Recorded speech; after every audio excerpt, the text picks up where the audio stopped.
جو کسی ولی کے ساتھ دشمنی کرے گا وہ اللہ کے ساتھ دشمنی کرے گا، وہ گویا کہ اللہ کے ساتھ وہ جنگ کر رہا ہے۔ اتنے اگر اللہ کے ولی کے جو مقام ہے تو پھر اللہ کے ولی کیسے بچ سکتا ہے؟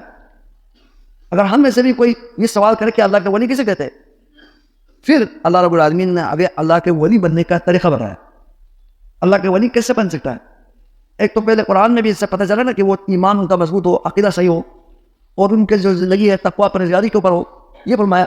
اب حدیث میں یہاں جو اللہ فرما رہے ہیں کہ ولی کس طرح بن سکتا ہے، پھر فرمایا کہ لا یزداد عبدی یتقرب، پھر فرمایا کہ وما تقرب الی عبدی بشیء احب الی مما افترضته علیہ۔ فرمایا کہ سب سے زیادہ اللہ فرماتے ہیں میرے نزدیک پسندیدہ عمل جو میرا کوئی بندہ میرے جس سے تقرب حاصل کرے، میرے قربت کے لیے، مجھے میرے ساتھ میرے قریب ہونے کے لیے، میرے ولایت کو اختیار کرنے کے لیے، نیک بننے کے لیے جو بندہ عمل کرتا ہے، ان اعمال میں سے سب سے پسندیدہ عمل میرے نزدیک وہ اعمال ہے جس کو میں نے ان کے اوپر فرض کیا ہے، یعنی فرائض سب سے پسندیدہ عمل ہے۔ سب سے پہلے اللہ کے ولی بننے کے لیے فرائض پر عمل کرنا ضروری ہے۔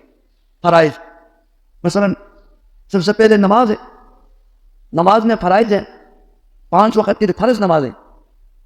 آج کل جن لوگوں کو کہا جاتا ہے نا کہ آپ نے ظہر میں اتنی سنتیں پڑھنی ہے، اصل میں اتنی سنتیں نوافل پڑھنی ہے، اور عشاء کی اتنی پڑھنی ہے، اور اتنے ان کو بتاتے ہیں کہ وہ فرائض چھوڑتے تھے، یہ طریقہ یہ غلط ہے۔ فرائض تو سب سے پہلے مسلمان بناؤ نا، لوگوں کو پہلے لوگوں کو مسلمان بنائیں۔ یہ جو فرائض ہے نا وہ تو اسلام پر ہمیں قائم رہنے کے لیے یہ ضروری ہے، خاص طور پر نماز تو یہ ہے کہ جو نماز ترک کرے تو وہ کافر ہے، یہ مطلب فرائض ترک کرے نا تو کافر ہوتا ہے۔ پہلے تو ان کو مسلمان بناؤ نا، پھر مسلمان بنائے، پھر اس کے بعد چلو اس کے بعد ان کے لیے سنت نوافل کو بند لگا دیں۔ آپ پہلے بھی نہیں اس کو ظہر کے اتنے فرائض اتنے نوافل بتائیں گے، عصر کے اتنے نوافل بتائیں گے جن کے پاس ٹائم نہیں ہے یا دنیا دار ہے، اتنا غرق ہے، پھر وہ فرض بھی چھوڑ دے، یہ کوئی ہوشیاری نہیں ہے، یہ دعوت تبلیغ نہیں ہے۔ سب سے پہلے فرائض کو چھوڑ کر جتنے بھی نوافل پڑھیں نا، صبح اگر رات پر تہجد پڑھتے رہیں اور صبح کی نماز چھوڑ دیں، فرض چھوڑ دیں، اس کے کوئی فائدہ نہیں، اس نے کوئی بھی اللہ کے ہاتھ وہ کوئی بھی قابل قبول نہیں، رات بھر کے تہجد کا کوئی فائدہ نہیں اگر وہ صبح کے فرض چھوڑ دے۔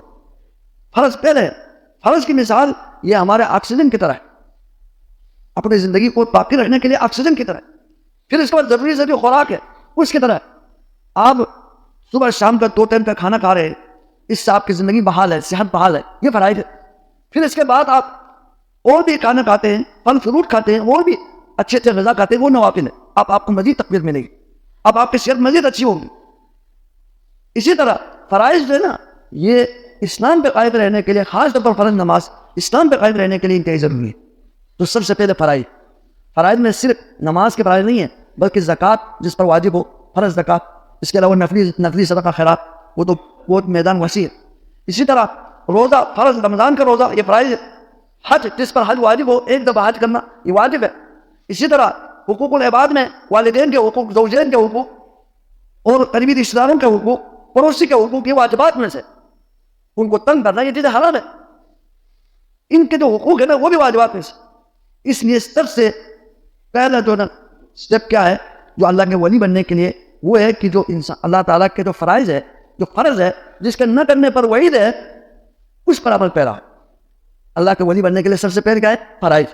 فرائض چھوڑنے پھر نوافل کے اوپر عمل کرے تو اس کا کوئی فائدہ نہیں، وہ اللہ کے ولی نہیں بنے گا بلکہ وہ شیطان کا ولی بنے گا۔ اللہ کے ولی بننے کے لیے سب سے پہلے نمبر پر فرائض، وہ اللہ کو پسند ہے۔ سب سے زیادہ پسند کیا ہے؟ فرائض پر عمل کرنا اللہ کو پسند ہے۔